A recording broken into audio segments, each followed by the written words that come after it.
good day, viewers. You're welcome to today's class. We are going to continue with the NECO 2024 essay series. Today we shall look at question 2B.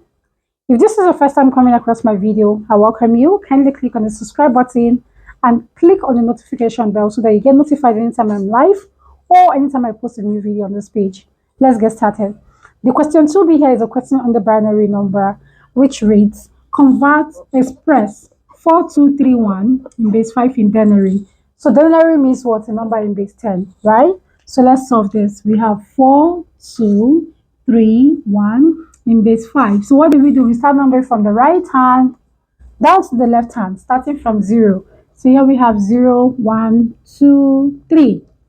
Let's simplify this. Here we have 4, the first number, multiplied by the base, which is 5, to the power of 3, plus the next number, which is 2, multiplied by the base, which is 5, to the power of 2, plus the next number, which is what? 3, multiplied by the base, which is 5, to the power of 1, plus the last number, 1, multiplied by the base, 5, to the power of 0.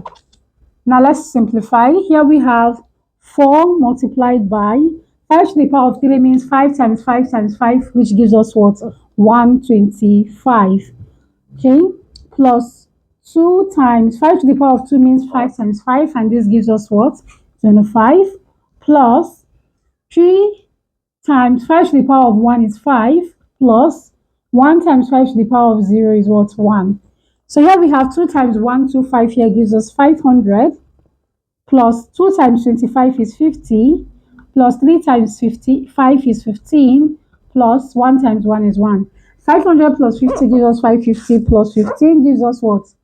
565, plus 1 gives us 566. So this is 566 in base 10, which is Denary. So we have our final answer, right?